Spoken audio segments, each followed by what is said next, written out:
Há 100 anos, famílias corajosas fincavam suas raízes no interior de Concórdia. Nascia ali a comunidade de Barra Bonita. Uma história construída com trabalho, fé e união. Tenho 93 anos, nasci aqui e ainda existo aqui. E é assim que começa esta história. Uma história feita de pessoas, de quem veio de longe e quem nasceu, cresceu, viveu e continua existindo aqui, em vida ou na memória de todos nós. Nas margens dos rios Lajeado, Guilherme e Pinhal, famílias vindas da Itália escolheram este lugar para recomeçar a vida. Em 1922, chegaram os primeiros moradores, Alexandre Brustolin e Albino Benvenuti. 3 anos depois, em 1925, já eram 7 famílias unidas pela fé e pelo trabalho. Nesse mesmo ano, ergueram a primeira capelinha de madeira, com apenas 5 por 8 metros. Eu me lembro de 4 igrejas. A primeira era logo ali embaixo, era uma pequena. Eu tinha que entrar, a mãe me dava a mão para entrar, porque tinha 3 degraus. Depois deu uma tempestade, um temporal, quebrou todos os vidros. E daí resolveram fazer outra. No dia 19 de outubro de 1925, Frei Pancrácio Svax celebrou a primeira missa. O padroeiro escolhido, São Pedro de Alcântara. Estava lançada a semente da comunidade de Barra Bonita.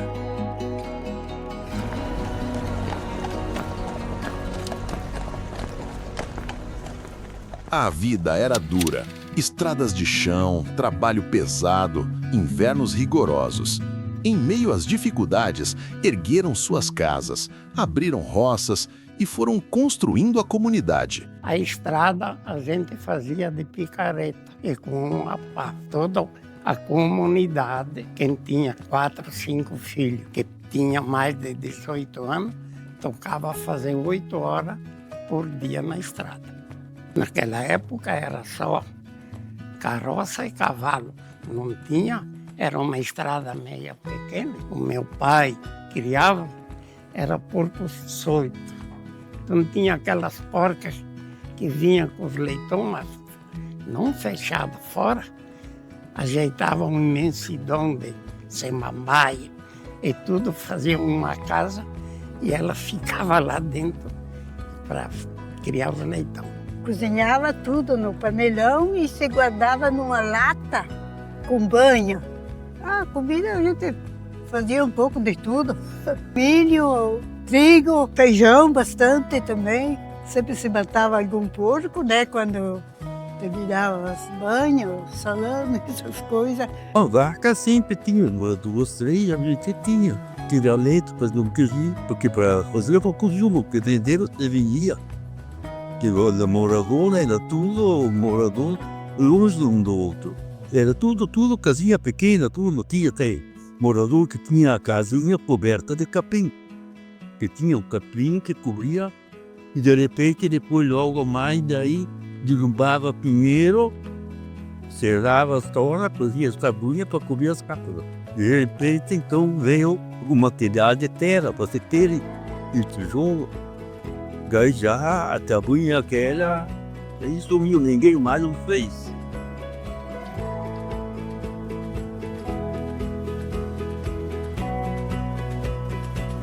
Aí tinha marcenaria, serraria, tinha moinho, tinha tudo. Eles que fizeram. As máquinas só compraram a serra-fita e o resto tudo feita pelo tio Isaías e o pai. O resto. Essas famílias plantaram muito mais do que milho e feijão. Plantaram raízes e deixaram um legado que ainda floresce hoje. A segunda capela durou 23 anos. Ali chegaram novos símbolos de fé. Em 1939, a imagem de Nossa Senhora de Caravaggio. No mesmo ano, o sino de 300 quilos, que ressoou pela primeira vez em 1943 em festa solene conduzida pelo Padre Jordão. Nos anos seguintes, vieram missões, procissões e celebrações que mantiveram a chama acesa. O padre, olha, não era todo mês que ele vinha, mas ele vinha a cavalo, por exemplo, saía de Pinhal à tarde, vinha aqui, tinha o quarto para ele dormir. No outro dia a gente levantava cedo e vinha para se confessar. Ele não vinha com pressa. Daí ele pousava aqui na igreja, tinha o quarto dele só especial para ele. E almoçava e café era uma família que morava aqui pertinho que fazia para ele. Quando eu era pequena, não via hora que chegasse o domingo à tarde, porque a gente vinha no terço. Vinha a família inteira, pai, mãe, irmãos. A gente, todas as noites, a gente pegava uma cadeira, né? A gente fazia uma roda assim, e a gente se ajoelhava e o meu pai puxava o texto. E daí o pai rezava o Pai Nosso e nós respondia. Ele rezava a Ave Maria e nós rezava Santa Maria. Era muito bonito, mas antes de ir dormir, nós tínhamos que rezar sempre o texto. Foi começada as catequeses, eu comecei com 5 anos na catequese, que eu fiz a minha primeira comunhão com 6 anos. E aquela vez nós fizemos com 62 colegas, né? Junto, mais velho, mais novo. A gente ficava contente quando ganhava o convite para ser o anjinho no dia da primeira comunhão, né? Eu tenho 2 vezes garantido eu era um anjinho ali. Que as crianças iam pegar a hóstia, a comunhão, né? Então o anjinho pegava e levavam eles para pegar a hóstia. Até 12 anos eu fiquei junto com os pais em casa. Apareceu aquela dita que uma família católica de bom entendimento, sim, deveria ter alguém que fosse estudar para tentar pelo menos ser padre ou alguma coisa assim. Me convenceram a entrar para o seminário e só voltei depois dos 18 anos, né? Só vinha nas férias uma vez por ano. Minha irmã, a Domitila, ela cedeu de ficar uma freira religiosa, mas ela nunca tinha saído de casa. Aquelas irmãs franciscanas de São Paulo, daí levaram umas partes aqui. A Domitila foi. Daí quando ela foi lá, ele disse, ela vai ter que ficar 4 anos sem voltar para casa, para ela acostumar, né? Depois dos 4 anos, quando ela veio ali, ela não conhecia mais ninguém de nós, né? Mas a gente cantava os cantos, né, que hoje em dia não se canta mais. Por exemplo, todo domingo terminava o terço ali, né? Se cantava as ladainhas. Santa Maria, ai Santa de Genitriz, Santo Virgo Virginum, ora pro nobis. Nos 50, o meu nono, Misaele Ferrari, fez 25 anos de capelão, de rezar o terço, né? Então, o bispo Dom Daniel Ustin veio a fazer uma festa para o nono. Então, o Padre Jordão deu para ele uma ordem para ele fazer batizado. Se, por exemplo, nascesse uma criança prematura, e daí o Padre Jordão deu ordem para o meu pai fazer batizado. O velório era o que fazia na casa, onde que tinha um cômodo que podia auxiliar o morto, né, que tivesse um lugar. Era o falecido José Maus. Ele fazia um caixão, né, vestia de roupa preta e depois a gente ia lá pegar o caroço, levava onde que tinha um defunto, colocava dentro. E aqueles dias de fazer o velório, ia com uma carroça, levar até no cemitério. No outro meio não tinha, né? Os caixões era sempre eu e meu avô.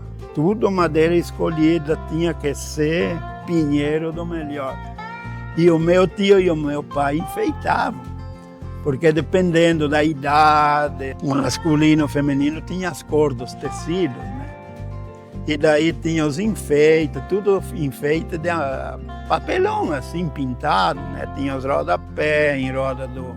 E depois tinha dizer, vai em paz, que Deus te acompanhe, tudo em plaquetas de papel que botava na tampa, botava na peseira ou na cabeceira. Em vez de fazer a missa de finado, de sétimo dia, eles rezavam ofício. Daí botavam um tipo de um caixão no meio e em 4 ficavam cantando, mas tudo em latim. Era o Nono Magro, o Ângelo Deon, o tio Beppe e o Misael Ferrari, eles 4. Demorava bem mais do que um terço, né? E aquele era de manhã e o terço sempre à tarde. A comunidade foi crescendo, a tradição cada vez mais forte. A igreja é o local de encontro aos domingos e as festas eram uma celebração especial. Cada festa da igreja tinha missa, né? E a procissão, né? Carregavam o santo. 2 moças tinham que ser vestidas de branco também, para levar a Nossa Senhora. Os mais velhos sempre tinham mondongo, para os mais velhos. Depois da missa tinha mondongo. Porque quando matava o gado, aproveitava tudo, né? Alguma passagem que aqui atrás da igreja tinha um barracão feito de madeira. Então, quando o pessoal saía, se reunia nesse barracão, que não tinha nada lá para baixo, né? E no sábado, preparavam as galinhas, né? Depenavam, limpavam, recheavam e no domingo assavam. E terminada a missa, então começava o almoço. Festa, primeiro eles iam cortar os espetos no mato. Só que tinha que escolher que a árvore que precisava para não deixar a carne assim, ruim, né? Que ela pegasse. E daí eles iam no mato, agachavam os espetos, tiravam a casca e faziam a ponta. E depois daí eles espetavam a carne. Nós nem faca não trazia junto, porque o pai tinha um canivete no bolso dele, passava o canivete para todo ali. Cada um cortava. Dava um pedaço a cada um. Cada um. Aí fizeram um barracão grande. A bebida que tinha era vinho, com garrafa e guaraná. E o vinho eu ia buscar lá no Ernesto Magro. Depois, lá um tempo, resolveram de comprar cerveja. Daí eu fui buscar lá em São José com a carreta. E aí eles abriam uma valeta, faziam entrar água e colocavam aquelas garrafa deitada e largava sal em cima para ela esfriar. Nós estamos com um caminhão em Concórdia, porque eu casei lá. E a gente fazia um café, os convidados.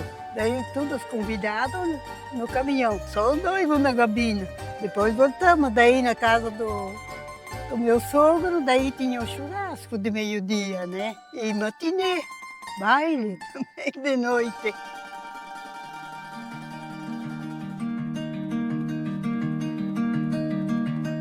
Em 1956, os moradores começaram a juntar materiais, cada um ajudando como podia. Em 1958, a segunda capela foi desmontada e, no mesmo ano, a pedra fundamental da nova igreja foi abençoada, com nomes e lembranças guardados para sempre em sua base. No dia 19 de outubro de 1959, a terceira capela foi inaugurada. Vieram de caminhão famílias inteiras para celebrar. A igreja sempre foi ali.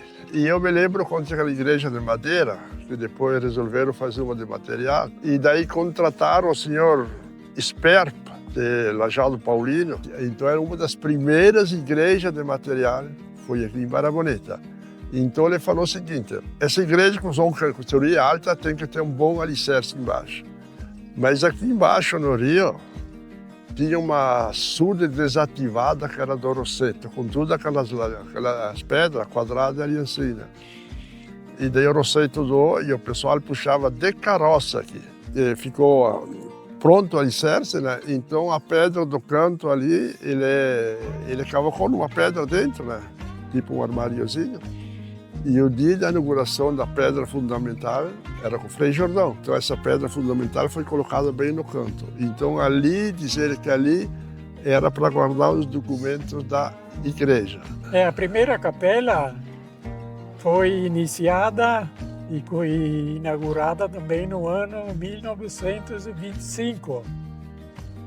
E naquela época tinha pouca gente, Começaram a construir a capela com 8 sócios. E essa capelinha ficou servindo como capela até quando foi inaugurada a segunda. E a segunda capela, então, foi construída, iniciada em 1936, né? E serviu a comunidade até o ano de 1959.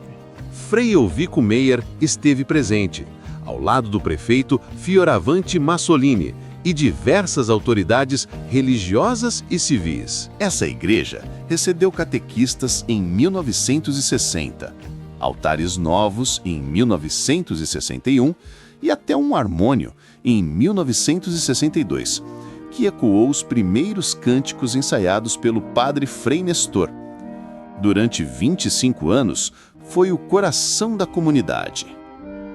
O meu pai e o meu tio, 2 tios, fizeram o altar de uma. E daí depois mudaram, venderam aquele altar e compraram esse que está ali hoje. As primeiras catequistas aqui foram a minha irmã Zelinda e a Cleonice Deon Magro. Elas se dedicavam a praticar a catequese, ensinar, faziam parte dessa etapa, né, da nossa vida aí na infância. Mas o tempo cobrou seu preço. Em 1983, uma reunião liderada por Frei Luiz Dalmago decidiu pela construção de uma nova igreja. A pedra fundamental foi abençoada em outubro daquele ano com os nomes dos doadores guardados em sua base. Em 21 de outubro de 1984, Dia Mundial das Missões, Dom Henrique Miller, bispo de Joaçaba, presidiu a inauguração da 4ª e atual Capela São Pedro de Alcântara. Uma obra acolhedora e erguida com união e amor. Essa igreja foi construída pela comunidade. Então tinha seu Olívio Spillman, que era o cabeça, que foi o cara que construiu, com a ajuda da sociedade. Então todos os dias tinha pessoas diferentes que vinham ser o servente de pedreiro, que ele era o pedreiro. Desde bem feita essa igreja, né? Depois tinha um filho dele também que ajudava a fazer. A própria comunidade decidiu demolir ela e fazer essa igreja aqui, né? A festa de inauguração, ela foi em outubro de 1984. Então, como a igreja tinha bastante dívida, foi reunido a sociedade toda, foi feita uma festa bem grande e foi leiloado a abertura das portas. Então, cada porta tinha um leilão e um padrinho diferente. Ali foi que levantou um bom valor que a gente conseguiu pagar toda a construção, a obra da igreja. Não podemos contar a história de Barra Bonita sem lembrar daqueles que já se foram. Homens e mulheres que deram suas mãos para levantar as primeiras casas, abrir estradas, cultivar a terra e erguer as capelas. Famílias inteiras que deixaram sua marca no trabalho, na fé e na amizade. Eles já não estão mais entre nós, mas permanecem vivos na memória da comunidade. Cada tijolo, cada festa, cada oração carrega um pouco do legado que deixaram. Falecido Joaquim Deon, meu avô, ele tinha fundado o coral. E aí o coral era composto pela família, membros da família Savoldi, membros da família Zanella, família Magro, Lorenzetti, Ferrari e Deon. Aí eles cantavam todos os domingos nas festas e cantavam na missa. Também era muito utilizado cantos em latim. Eles cantavam muito o latim naquela época. Um coral que chamou atenção, as comunidades vizinhas, quando faziam festa do padroeiro, convidavam o coral de Barra Bonita e eles se reuniam a cavalo e iam nessa sociedade, como o meio de transporte era muito difícil, eles iam sempre a cavalo nessas comunidades para cantar nas festas nos domingos. Muitas famílias que já nem mais moram aqui ou já faleceram, fizeram parte dessa história. A família Rigo, por exemplo, a família Bevilacqua, a família Biavati, a família Román, Hervé Román, Carmelita Román, que viviam nessa comunidade e hoje já não fazem mais parte, né? E fiz muitos cursos na cidade, de ficar 15 dias lá na cidade. catequista. Depois, entramos como ministros, eu e o falecido Antônio, o primeiro casal da primeira turma de ministros que teve aqui. Nós entramos, ficamos mais de 20 anos, mais ou menos. Carmelita Deon Roman foi uma das primeiras ministras de culto da capela, função que exerceu por décadas com muito amor. Hervé Roman sempre foi ativo na diretoria e na comunidade, com caminhão que transportava de tudo um pouco, para ajudar famílias e vizinhos. Leonildo e Elvira Magro sempre foram muito atuantes na capela. Leonildo foi um dos primeiros ministros de culto e por décadas tocou e cantou no coral. Em 2011, foi apresentado à comunidade o projeto da Praça São Pedro, uma obra grande que reformulou tudo ao redor da igreja e movimentou dezenas de voluntários dia após dia para tornar o desenho uma realidade. Com iniciativa de Marcos Magro, apoio da Prefeitura Municipal e do Padre Davi, e liderada pelas mãos habilidosas do Leocir Spillman, o Pingo, a obra da praça tomou forma e foi inaugurada em 2012, se embelezando dia após dia até ficar como é hoje. Em 2012, Dom Mário Marques celebrou missa e plantou uma oliveira, símbolo de paz. Em 2015, os pórticos com a imagem de São Pedro foram inaugurados com procissão até a capelinha de Nossa Senhora do Caravaggio. Em 2016, a imagem peregrina de Nossa Senhora Aparecida visitou Barra Bonita, reunindo comunidades vizinhas. E em 2017, a comunidade celebrou o jubileu sacerdotal do padre Isidro Augusto Perim, que é filho desta terra, com a presença de familiares e confrades. Mais recentemente, em 2024, novas missões fortaleceram a fé e a união do povo.